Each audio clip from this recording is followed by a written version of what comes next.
du peuple avec le peuple, avec lui-même. C'est ça qui peut faire renaître la nation Congo. Parce que des éléments d'histoire sont passés, je ne veux pas m'attarder là-dessus, et des éléments politiques sont passés, je ne veux pas m'attarder là-dessus, mais je voudrais quand même me rappeler que le 15 août 1960, c'était bel et bien l'indépendance fêtée, pas déclarée. Parce que l'indépendance était obtenue, certes en juillet, mais pour des mesures de commodité, ils ont préféré fêter cette indépendance le 15 août. Mais je vais ajouter, pour raison d'histoire, parce que nous avons nos frères de la RDC ici, pour vous expliquer pourquoi l'indépendance du Congo en 1960.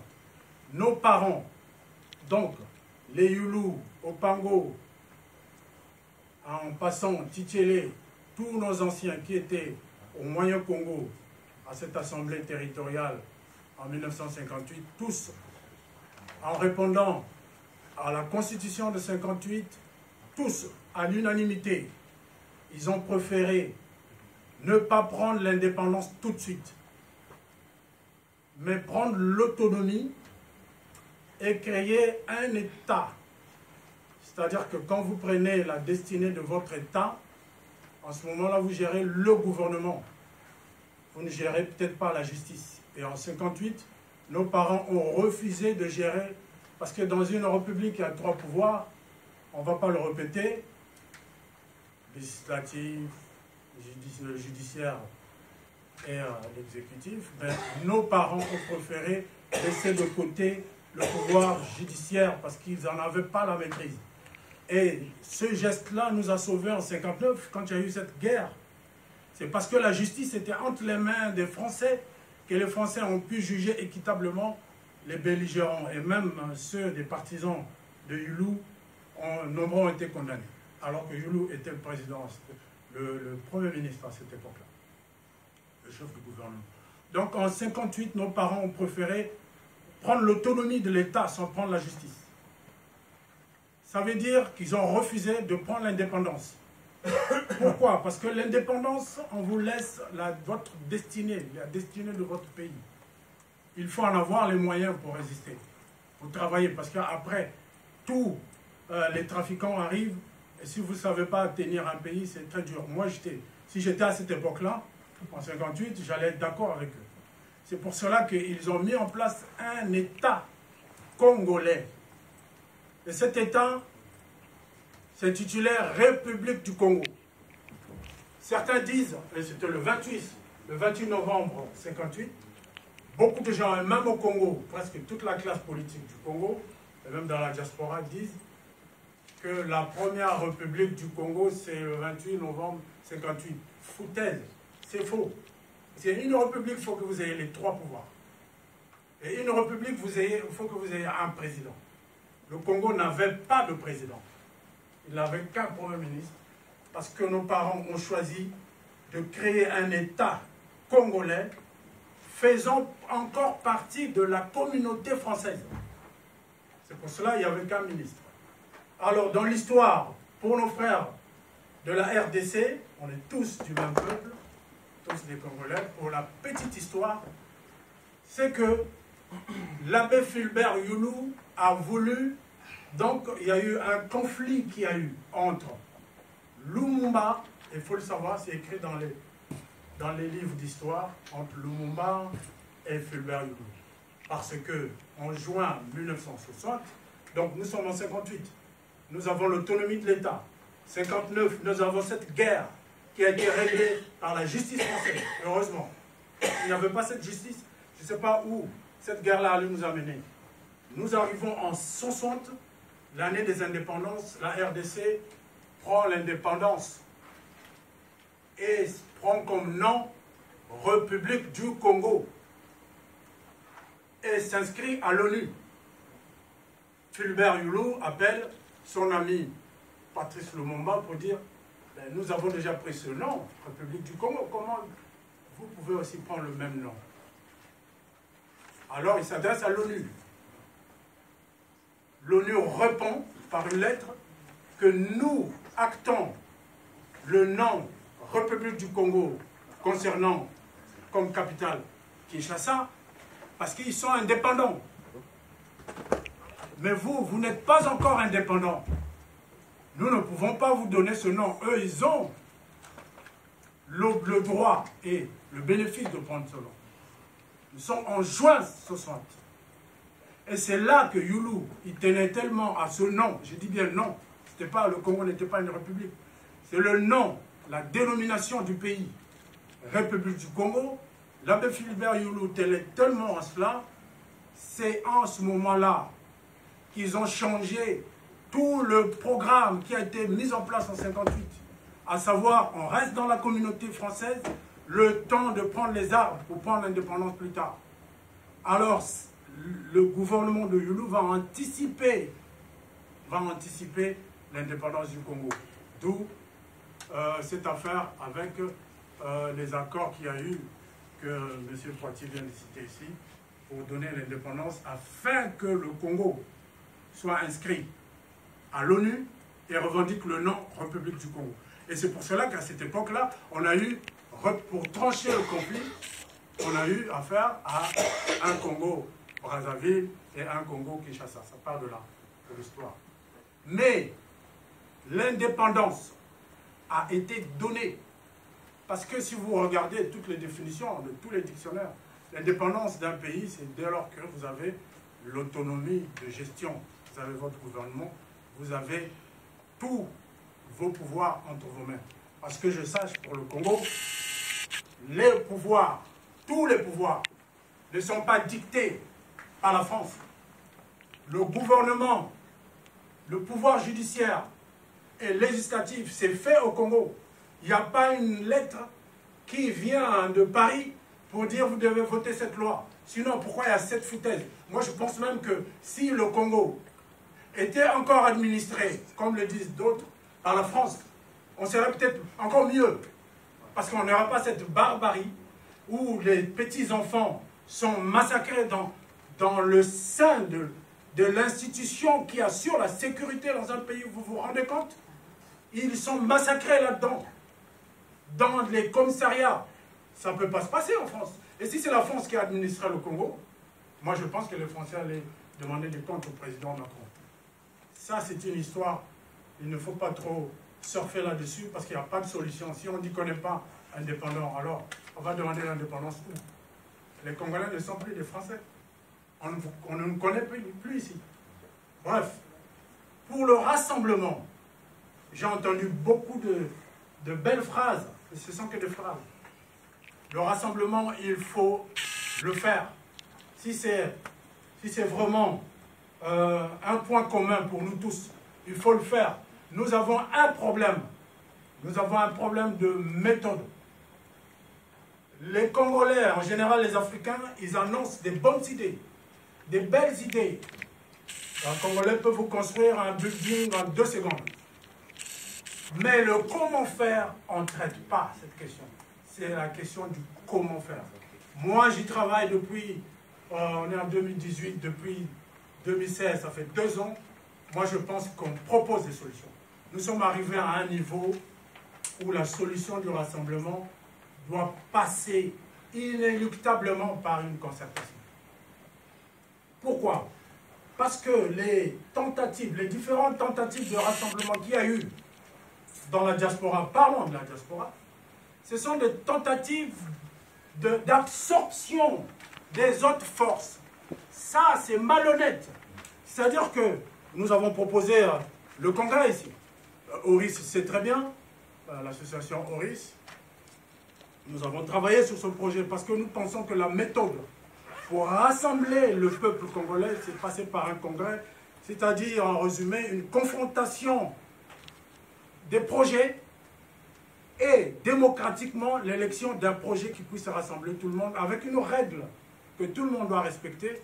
C'est-à-dire que si ce n'est pas votre projet qui a été retenu, vous êtes obligé d'adhérer au projet qui a été retenu par une démarche démocratique. C'était ça le congrès qui a été validé, qu'on avait proposé. Et je me souviens, à cette réunion on avait proposé cela. Mais des apprentis sorciers ont pris en otage cette belle idée de congrès pour aller créer une super structure et dans laquelle ils ont déjà mis en place le président, le vice-président et tout ça. Et on appelle les Congolais pour dire congrès de la diaspora, en fait.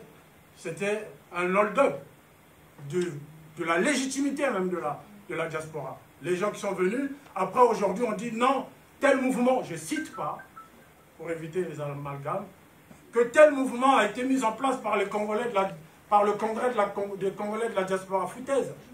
Le congrès a été foulé du pied. Il n'y a pas eu de mentions. Un congrès, c'est des propositions de projets. Il n'y a pas eu de proposition de projet. Un congrès, c'est la discussion, l'échange sur les propositions de congrès. Il n'y a pas eu cela. Il y a eu des ateliers.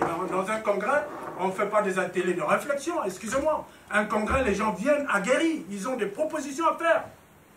On a fait des ateliers pour bluffer les Congolais et on crie haut et fort que nous avons une légitimité de tenir un président de la diaspora, nous avons une légitimité de tenir ceci, cela, c'est hold-up, c'est de la malhonnêteté intellectuelle. Alors cette solution du congrès peut toujours être d'actualité si nous le voulons, mais nous pouvons avancer plus loin. Nous avons proposé une idée qui est très intéressante. Les Congolais ne veulent pas d'un chef au-dessus d'eux. Il y a tellement de structures.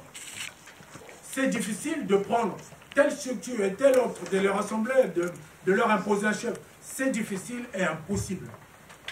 Le rassemblement ne peut que se faire par ce qu'on appelle la concertation. La concertation, c'est le mot français, mais chez nous, c'est dans notre culture, la concertation. Vous vous rappelez, ceux qui ont déjà été au village, tous les soirs, les parents, les enfants, les mamans, tout le monde se retrouve dans ce qu'on appelle, vous le savez, le mbongi. Et c'est quoi le mbongi? C'est la concertation. Comment ça a été? On vous demande si vous avez eu combien de gibier, comment on va partager. Et c'est là, dans le mbongi, en français, concertation, c'est là qu'on met ensemble les idées pour se rassembler, pour se reconnaître. Monsieur Patrick, là, reconnaître quelqu'un, il faut le rencontrer. Pour prendre connaissance à quelqu'un, pour le connaître, moi, il y a des grands, je ne cite pas, que je voyais de loin. Je ne connaissais pas. J'avais peut-être un jugement erroné. Mais dès lors que j'ai discuté avec eux, dès lors que j'ai échangé avec eux, j'ai appris l'humanité dans ces gens-là. Si vous ne rencontrez pas les uns les autres, vous ne pouvez pas découvrir ce qu'il y a de humain dans l'autre. La rencontre, mais nous avons fait la concertation dans cette salle. Je peux compter ceux qui ont participé aux réunions de concertation. La concertation, elle existe depuis le 17 juin. Et je vous en invite, mes chers amis, de venir dans ces réunions. Nous avons organisé cette concertation en pôle de compétences parce que c'est difficile de mettre les choux et les carottes ensemble. C'est difficile de mettre ensemble le chien et le chat. Vous voyez, donc on a vu que dans la diaspora, il y a des compétences qui réagissent, qui agissent. La diaspora congolaise est une diaspora très active. Très active. Je crois que c'est le grand frère Abina qui a dit ici, nous agissons beaucoup. Nous faisons beaucoup, mais nous avons peu de résultats. Pourquoi il y a peu de résultats? C'est tout simplement parce qu'il y a une sorte de cacophonie.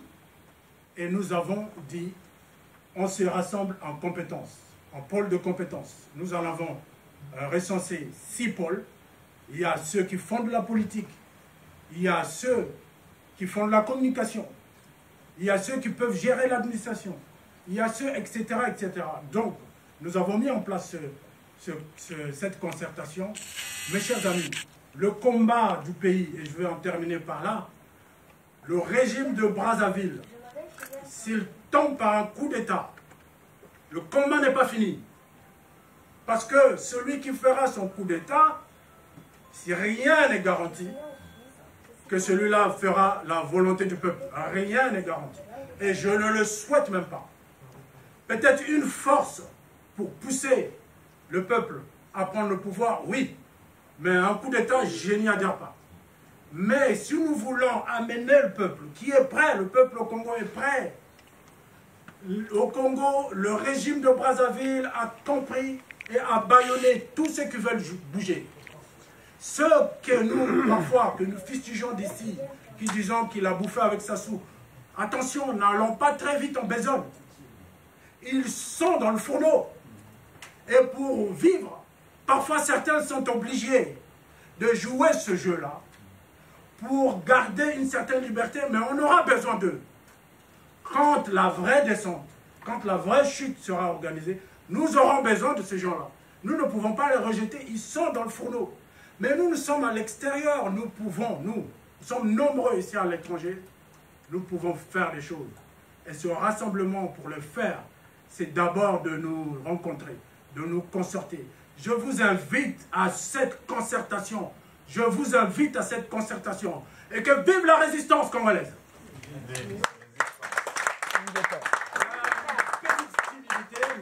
J'aimerais vraiment qu'on termine par cela, parce que la résistance, vous avez vu comment les gens ont répondu, c'est-à-dire que nous sommes endormis, il ne faut pas rêver. C'est psychologique.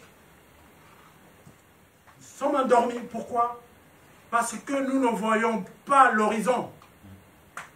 Nous rêvassons. Mais nous ne voyons pas l'horizon. On voit l'horizon comment? Parce qu'il y a une ligne qui est tracée. Parce qu'il y a une perspective claire que nous voulons suivre. Donc quand on dit « Vive la résistance », il y en a qui applaudissent, il y en a qui... Quand on dit « Vive la résistance », viva! Viva! Viva! Et c'est avec vivacité. Avec force. Avec force. Pour que l'adversaire qui est en face, qu'il sache que nos tripes sont en forme, que notre ventre est bien en forme, que nos pieds sont bien plantés et que nous sommes prêts à affronter le combat. Et c'est cela. Donc nous allons le reprendre pour qu'il y ait une vivacité, qu'on ne s'endort pas. Vive la résistance! Viva! Vive la résistance! Viva! Vive le Congo! Vive le Congo! Et quand je dis Congo, je sais que c'est le deux Congo. Mon frère, nous sommes un seul peuple. Nous, quand on va arriver aux affaires, nous allons réunir le peuple congolais. Nous allons créer un pont entre Brazzaville et Kinshasa, les deux capitales les plus proches du monde. Voilà. Nous aurons, sur le fleuve, nous aurons une ville où il faut y aller sans carte d'identité. Et nous ferons beaucoup de choses. Et nous et les autres, c'est aussi ça, parce que nous ne nous rencontrons pas. C'est pour cela que les étrangers ont mis des discordes entre nous. Quand il y a un petit problème, nous n'hésitons pas à rentrer en confrontation, alors que nous sommes tous des peuples. Il y a des Ngoma, il y a des Bemba chez vous, il y a des Bemba chez nous. C'est un seul peuple. Bantou. Et vive le grand meeting. Viva! Merci.